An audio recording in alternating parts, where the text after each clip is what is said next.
Hello and welcome to another political dialogue program. Today we're gonna have a very important guest, political scientist specialized in international politics, Jino Victoria Doabi. Dear Jino, thanks for joining us today. Thank you for having me, Erem. Thank you. As you know, the conflict in Syria is getting deeper, and that also reflects the Rojava as well, and also the northern east Syria, which is protected by the SDF forces. So my first question would be, what are the attitudes of the international powers so far regarding the attack of the Turkish state and its support for the jihadist groups? So do you find it sufficient? Is there an enough reaction from the international powers what's happening in Syria? I think that is a really good question. Regarding if it's sufficient, no, obviously not for the people of Syria, not for the SDF, and not for the Kurds. What I have noticed is that the international actors have been passive and failed to act decisively. Although we have seen prominent US senators and ministers of foreign affairs warning Erdogan against the aggregation against Turks. But I do think that the West needs to step up. Warnings against Erdogan are not enough. There must be a clear consequences to address his actions, especially given Turkey's ties to the jihadis who has taken over Syria. And this also has to be a very important factor that Turkey is a NATO ally doing this to the Kurds, who are our allies too in the West. So no, I don't think it's enough, and I think the West has to, and they are responsible for taking action against this aggregation. Thank you, Gino. That was a good point. That especially you underlined that Turkey is a NATO member and still continues its support to the jihadist groups as well as the war crimes. So secondly, would like to ask, what is the importance of closing the airspace in northern and east Syria, and what is your call to the international coalition regarding this? Because this fly zone is under the control of the international coalition, and as you know, the Turkish unnamed aerial vehicles are bombing civilians still there. So that's an important issue as well, the no-fly zone for Rojava and northern Syria. What is your call regarding to this? Well, I think also that is a really good question because no-fly zone is crucial to protect civilians and allow SDF, an ally of the West, to continue operation against the terrorists. My call for the community, international community, is definitely it is crucial to establish a no-fly zone. The international community has to take responsibility for stopping Turkish ongoing for 5 years attacks on northern Syria, and his main goal is to ethnically cleanse the Kurds.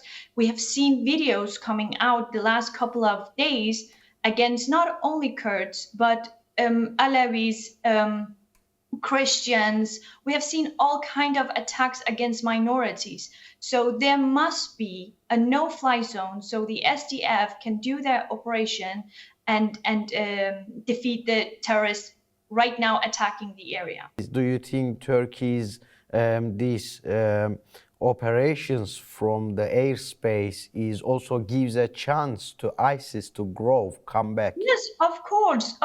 No. To differentiate between ISIS, Erdogan's regime, and HDS, SNA, I think it is, to be quite frankly with you, ridiculous. They are all the same, and they have only one goal, and establishing. Well, there are a couple of goals, but in the whole bigger picture and bigger perspective, they are all a threat to the Syrians and the minorities in Syria, especially in Rojava, because they are in contrary ideology to everything that these terrorists stands for. Of course, if we see SNA, HTS getting good chances to fight the Kurds, SDF, well, of course, ICE is also getting the chance, and we have seen ISIS being doing operations against the civilians and against the Kurds. But of course, Kurds are really strong, and they are very, very talented, trained people, and they are really specialized in what they are doing because they know the area so well, both strategically, but also in strength. Thank you, Gino. My third question is also about the NATO because you underlined it and it's a very important issue. What would you say about the democratic system in Rojava that the SDF defends, which is under the threats of occupation by the Turkish state? Why Turkey attacking to the Kurds and why is NATO still in silence against this? That is a good question. Well, you know, Rojava represents a very unique democratic project that is aligned with the Western values, human rights values, international values, and I think that is a threat to what Erdogan's goal is for Middle East. Turkey's aggregation aims to suppress Kurdish autonomy, and NATO's silence is disappointing and unacceptable in any shapes and forms. And a message must be sent to the Kurdish leaders and people worldwide, and my people, the Kurdish people, and the region, people of Middle East. Stand with the SDF, with the sacrifices daily to combat terror, jihadists, and dictatorships. SDF is the only key that Syria has for an actual democratic system. To disappoint these values is disappointing the humanity, I think. Thank you, Gino. So my next question would be about the future of Syria and building a democratic system in Syria. How do you see the future of Syria? How should it be shaped? And what is the role of the Kurds in this process, do you think? As the Kurds are more experienced with building up a democratic system in the region, as we can see clearly in the north and in Syria as well as in Rojava as well. So how would you like to combine these two questions? What is the role of the Kurds and how do you see how it should be the future of the Syria? I don't think you can put Erdogan's idea of the future of Syria and the people of Syria's idea of what they want into one thing and get something good out of it, because they are really contrary to each other. The future of Syria seems very dark right now under HDS and Erdogan's control. Syria is not free. Syria is under control of jihadists. And Syria's future should be built on democracy and diversity and prosperity. The Kurds obviously play a crucial role since they have experience in building democratic structures. They have experience of 10 years how this looks and how this must be practiced. And not only that, we always forget about the women of Syria. We always talk about the HDS, the SNA, Erdogan, and this and that. But the women of Syria are also tired. Their voices needs to be heard. If you look at Jolani or Erdogan's second government just in Syria, you see only jihadists, former terrorists, former what do you call it, Islamists having control. There's not a single. It doesn't represent Syria at all in its diversity. Thank you, Gino. Also, another issue is about the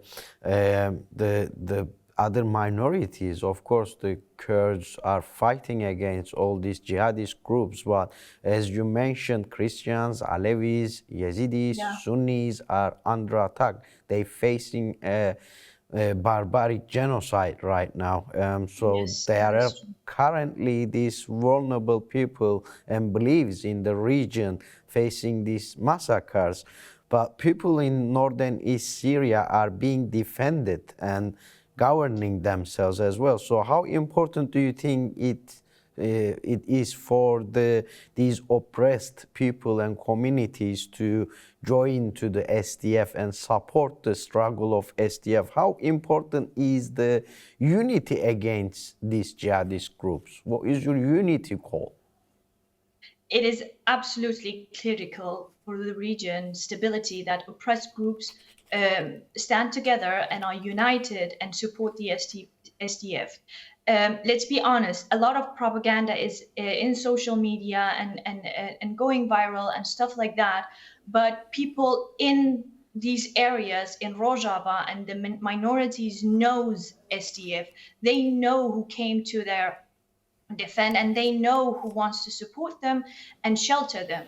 And we saw that also in the beginning of the I want to say occupation of Syria after Assad fled Syria. He's also a tyrant. We must not forget that. But it is absolutely crucial. Erdogan's threat extends beyond Rojava's border, which is why solidarity among the Syrian people, especially the minorities, is essential right now. Dear Gino, there is another issue that we need to keep underlining it, because Turkey didn't stop support both logistically and both politically as well to these jihadist groups, which is SNA at the beginning. In Turkish is the SMO, the Syrian National Army. So Yes. what is your call to Turkey and international powers, because this is getting worse day by day and we start seeing some terror protests in Europe as well, as you remember in what happened in Germany. So do you think Turkey is trying to do and follow the same steps at the beginning of the ISIS? What is your call? What is your warnings? What is your underlining about this issue, as it's the most important issue that Turkey still openly and clearly supports these jihadist groups? What is your call to Turkey on this? Well, that should be, as you say, it is really clear, and it's been done, in the beginning of 10 years ago when ISIS committed atrocities, genocides, and barbaric actions of ISIS. We, the Kurds, knew that Erdogan was hosting these terrorists too and were helping them. Nobody believed us. But it is now being done in the public, and even Erdogan and his I want to call them minions are on screen calling for genocide of the Kurds. To be honest with you, I have no words to say to Erdogan and his fascist regime. However, my message to the Turkish people, who I see as my second family, and the same goes for the Kurds. Kurds are not in war with Turks. Kurds are not in war with Turkey. Kurds want to coexist with the Turkish people, and Erdogan's propaganda distorts the truth of who Kurds are and what they want. Kurds are no threat to Turkey and its people. Instead, Erdogan undermines the democracy, freedom, and stability, and harming the Turkish people. Instead of empowering its people, Erdogan is empowering jihadist groups, putting the Turks in misery for his own goals. That has been his whole political career. I don't see how the international community can stand still here right now and be so silent. I do not understand it. And I really, really like for the international community to stand up for those values that they preach us into the Middle East and Middle Eastern in Western countries, so we can believe them. Otherwise, not only are the values are at stake, but the people in Western country lose faith in the institution of Western democracies. And I also want to say something, that the Kurds must, I need to underline this, the Kurds, whether it's the leaders, whether it is the people, they have to demand their rights and they have to unite. it is a crucial moment. It is critical, and our people in Rojava need to be supported anytime, any day, and any minute of the day. Thank you, Gino. Last two questions. If you can briefly answer both of them, we don't have many time left. So Yeah. also the issue is about the defend Rojava. It start like a international campaign on social media. There is hashtag campaigns as well about defend Rojava. So what is your call to the international community to defend Rojava as the Kurds are still under attack and Turkey is still threatening the Kobane and Rojava. So let's remember that fight against ISIS, Kurds has lost more than 15,000 people. Kurds need the international community's support now. What is your call to defend Rojava? Well, as you said, the Kurds lost 50,000 lives with 30,000 wounded in the fight against ISIS, protecting the region and the West from terrorism. So what is my call for the international community? Well, the international community owes the SDF, the Kurds, and the whole region an unconditional support and must act to defend Rojava. But I want to ask my people to storm the internet with the hashtag Turkey out NATO to make a clear signal that we won't accept this silence and that this is not in line with anything NATO is built on and what it stands for. Thank you, Gino. Lastly, briefly, would like to ask that one as well. Last week, we have, as a free Kurdish media, we have lost our two friends at the result of Turkey's war crime, Turkey's drone attack. Both of them, journalists Nazım Daştan and Cihan Bilgin, has lost their lives while they are working, trying to give the news from the ground, trying to let the world know what really happens there. So how would you like to salute their struggle, as well as what is your support message to the Kurdish journalists? Well, I hope it is really sad. It is every loss is every fallen is a heartbreak to everyone, and I think we must fight for them because they were in the battlefield, documenting what was going on for the people's sake, and in their memory, we must demand that the Rojava has to be defended. I don't think there is anything else that I can say in that can justify or try to be a help or anything, because one fallen is a hurt to each of us, and this I can say as someone who has lost in battle to Islamic Republic in Iran. So I salute them, and may they rest in power, and may we be victorious for them. Thank you, dear Jino, political scientist specialized in international politics, Jino Victoria Doabi. Thanks for joining us. Thank you for your valuable comments. Thank you so much for having me. Thank you.